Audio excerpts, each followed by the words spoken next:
If you hood educated, I'm glad you made it. Allow me to unfold my knowledge, wisdom, and understanding from a hood brother's point of view to all of you, here, there, and everywhere. Now check me out. Hopping out on feet, throw more than 10, bending through the Ville, smoking on they dirt. Who the fuck is Av? He ain't got no wreck, just another nigga chillin' on the steps. When I pop out, better have a vest. League got shot, thought that he was dead, but it hit his face, should've been his head. I'm about to show these niggas how I get. Deadly shooting in broad daylight inside a Dorchester barbershop, and the shooter is on the run tonight. And one man was killed in this, another's in the hospital tonight. This happened at the exclusive barbershop on Washington and Erie Streets. Boston 25 News reporter Drew Caritas is outside Boston Police headquarters with the latest update for us. Drew. Chris, Boston police say the two people shot inside the barbershop were customers. Tonight, we're hearing from the grandfather of the one who was killed and a neighbor who says that victim was shot in the head while getting a haircut. Come get a haircut, and all of a sudden, boom, boom, boom. The kid just walked right up to the chair and just shot him dead in his head. The deadly gunfire inside the exclusive barbershop in Dorchester's Four Corners neighborhood, right next to a busy T-stop, has traumatized the barbers who Javier Neves is friends with, especially the one whose customer was the target of an execution-style killing in the seat closest to the back wall. When they feel like, oh, we saw the dude come in, that's traumatizing.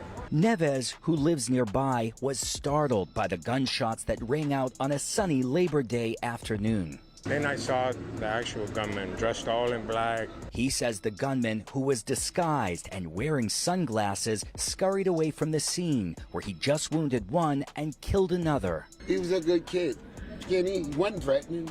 Rainier Thompson is now mourning the loss of his grandson, who he says had been hanging around with the wrong crowd. He says he just shared his concerns with his grandson's mother on Sunday. I told her, you don't want to lose your son to the streets. The shooting is the latest act of violence to rock this neighborhood, worrying neighbors, many of them parents of young children. Every day, something wrong here. The investigation that's now focused on reviewing surveillance video and speaking with witnesses is providing little comfort to a community desperate for things to get better. We do not believe that this was a random event. We obviously want our neighborhoods to be better, but we can't control everybody's mentality.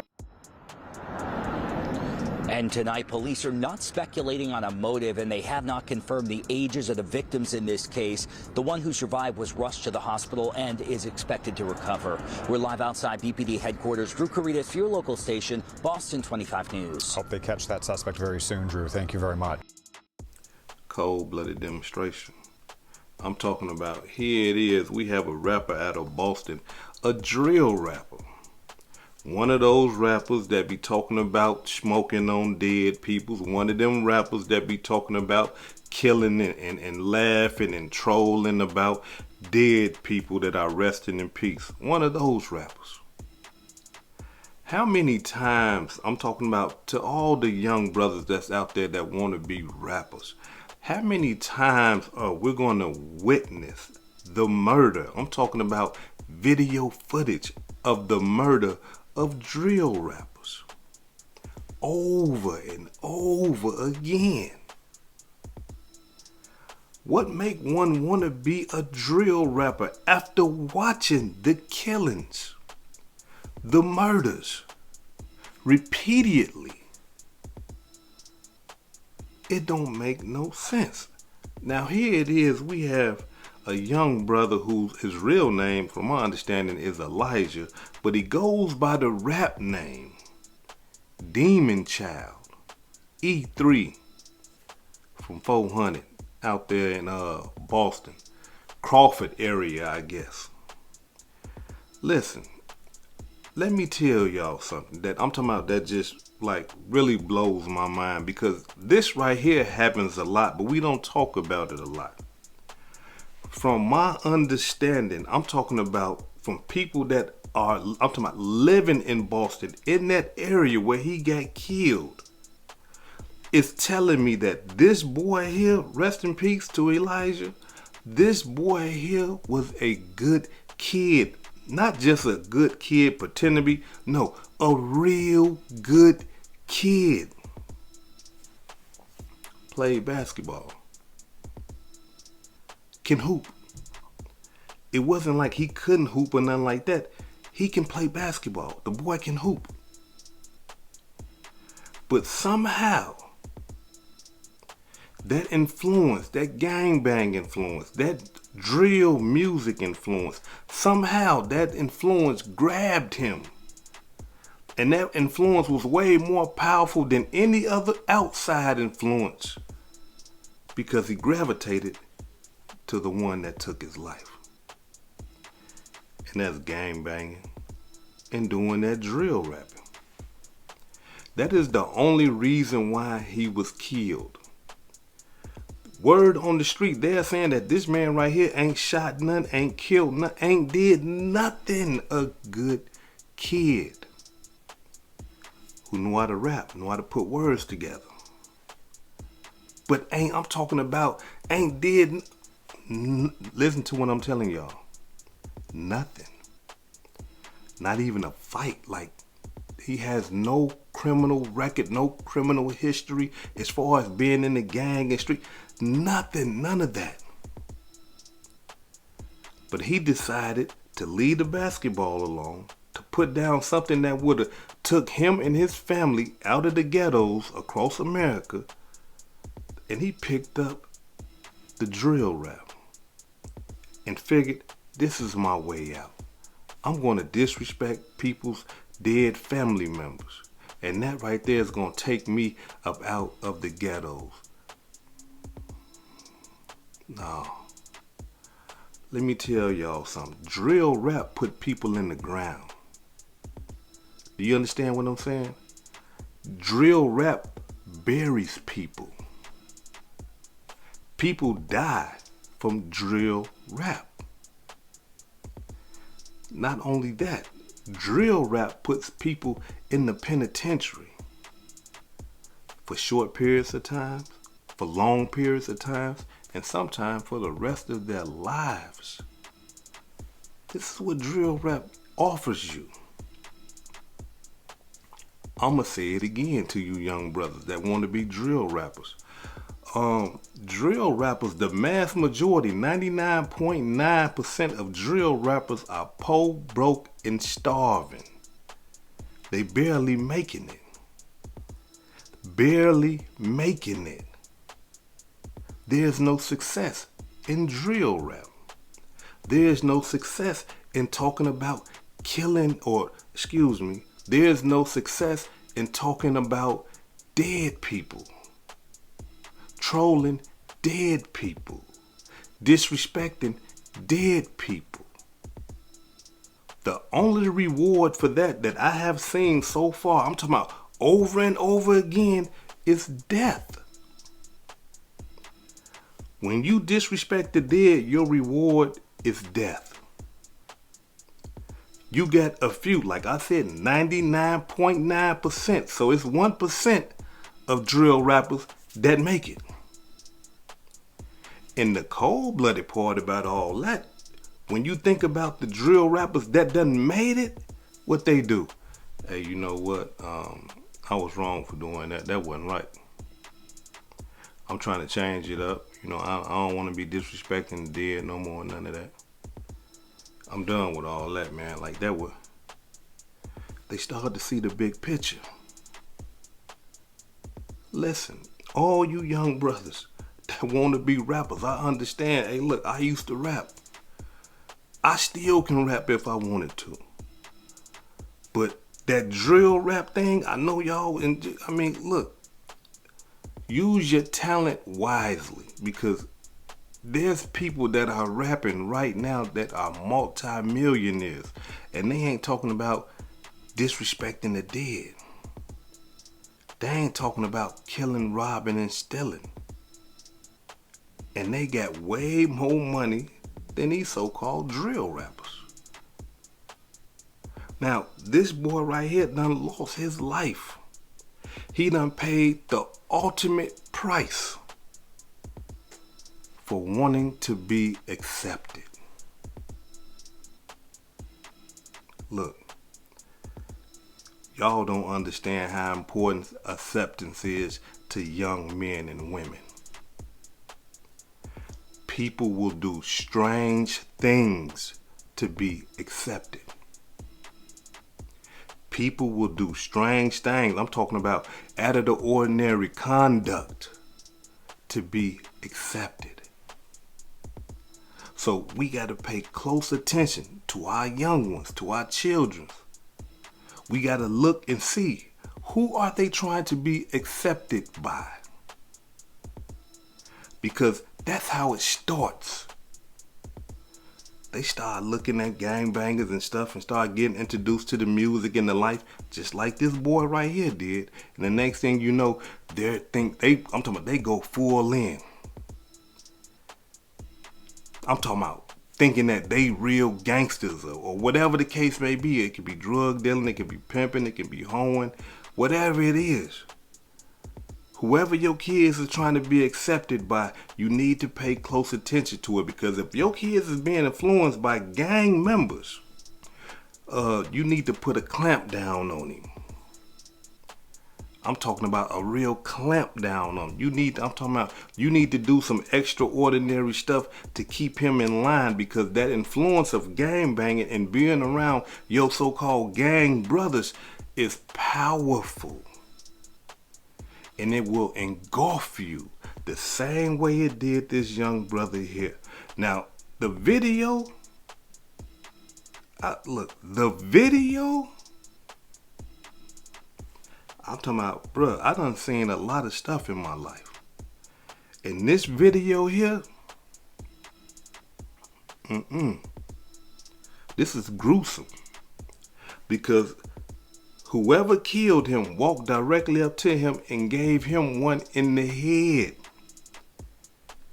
And he's leaning back. As he's leaning back, dead, the blood is constantly leaking out his head. Look, I got it over there on my Too Raw for YouTube channel.